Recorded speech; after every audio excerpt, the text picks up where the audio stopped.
So number 4, a dentist is making packages of toothbrushes and toothpaste for his patients. He has 12 toothbrushes and 18 tubes of toothpaste. Each package will have the same number of toothbrushes and the same number of tubes of toothpaste.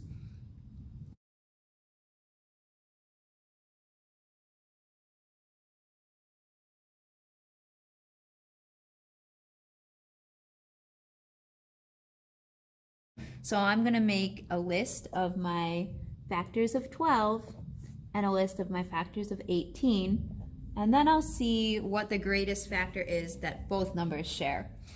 Now, I'm going to check first to see if maybe 12 is my greatest common factor, because if 12 goes into 18, then I know I can just stop there.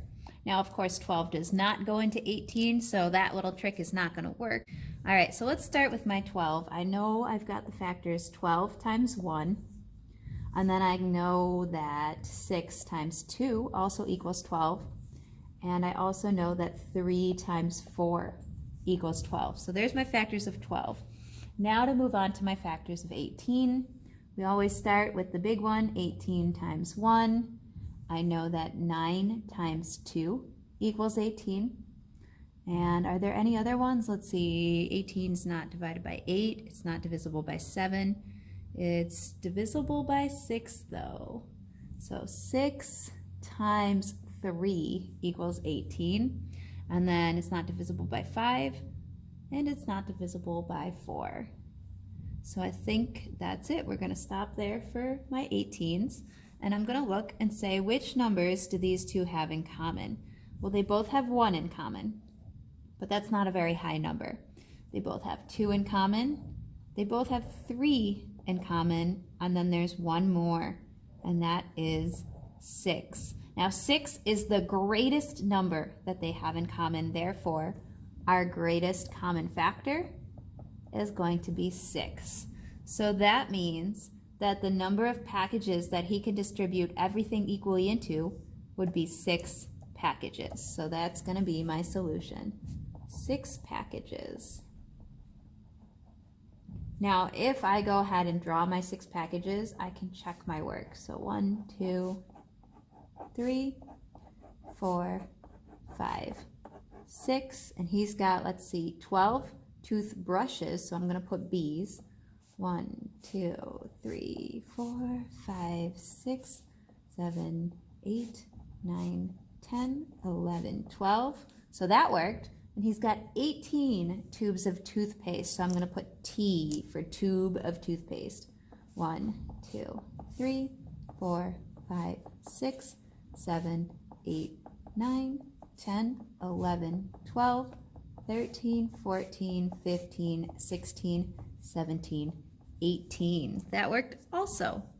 So now I'm just going to look at my drawing and see if each of my packages has the same number of toothbrushes and the same number of tubes of toothpaste. And I can see from my drawing that there's 2 toothbrushes and 3 tubes of toothpaste in each package. So we've done it. We've helped the dentist separate his stuff into packages. All right, so B, how many toothbrushes and how many tubes of toothpaste will be in each package? Well, perfect. We've already drawn our diagram, so we know that there will be 2 brushes and 3 tubes of toothpaste. And of course, if you hadn't drawn your picture, you could still figure this out because we've got 6 packages and we're trying to get to 12 for toothbrushes. So you would say 6 times 2 is 12, and of course we have 2 brushes. And then 6 times 3 gives us 18, so there would be 3 tubes of toothpaste. So drawing your diagram isn't really necessary. You don't have to draw this out, but it did help me check my answer. 5. Lewis has 8 petunias, 16 carnations, and 20 pansies to plant in flower pots. So if you didn't know what those things were, these are just different kinds of flowers. It doesn't really matter though. All you need to know is they're going in flower pots. If he plants the same number of each type of flower in the flower pots and plants all the flowers, how many flower pots will he use? How many of each type of flower will go in each flower pot? So this is the same kind of question. We want to figure out how we can split up 8 16, and 20 into equal groups. So I'm going to go ahead, and this time they kind of threw us off because we were working with 3 numbers instead of 2.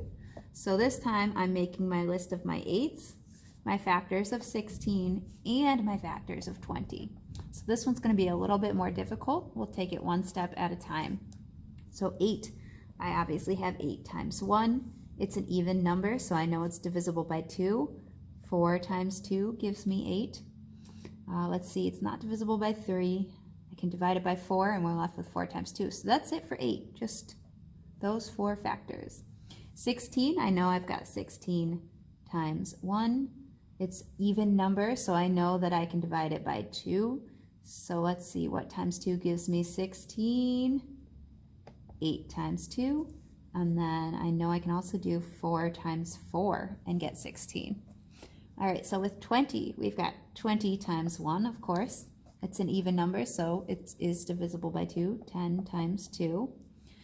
Let's see, we could do 5 times 4. All right, so I'm going to take a look, and there's really only one number that I can see in all 3 of these lists that kind of sticks out to me.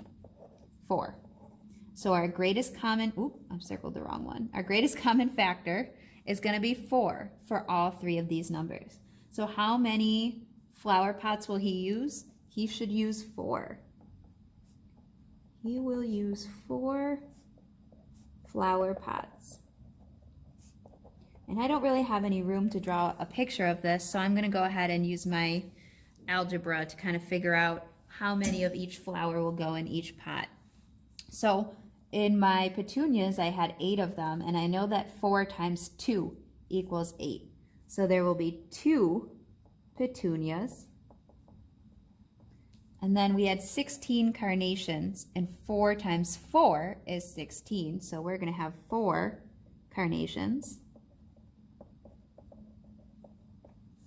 And then we had 20 pansies. And 4 times 5 gives me 20. So we'll have 5 pansies per pot. It's a lot of flowers in one pot. All right, number 6. Use the greatest common factor and the distributive property to write 24 plus 40 as a product. All right, so they want us to first figure out the greatest common factor of 24 and 40. Now 24 does not go into 40, so I know 24 is not going to be my greatest common factor. It's going to be lower than the number 24. So right away with my 24s, I'm going to draw my factors down here. We've got 24 times 1, 12 times 2, 6 times 4, and then let's see, 5 doesn't go into it, and 4 times 6. All right, so that's it for 24. Now for 40, I know I've got 40 times 1, 20 times 2, 10 times 4. Let's see, is there anything else? 5 times 8. And that's it for 40. So now I'm going to look and I'm going to say, which numbers do we have in common? They both have 2 in common. They both have 1 in common. But is there any other number they have in common? Oh, here we go, 4. So our greatest common factor is going to be 4. So now I'm going to write my algebra equation using my distributive property. So I'm starting off, I know that it's going to be 24 plus 40 equals. And I know that 24, using my greatest common factor, is 4 times 6.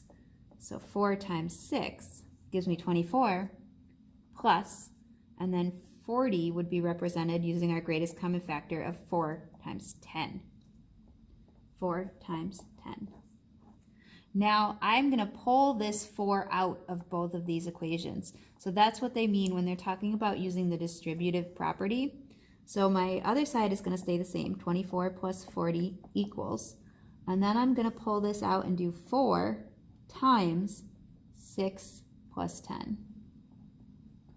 Because if you distribute that 4, you'll end up with 4 times 6 plus 4 times 10. So now I can add 6 plus 10 gives me 16. So it would be 4 times 16 24 plus 40, we've got 0 plus 4 is 4, 4, 5, 6, 64. So 64 should equal 4 times 16.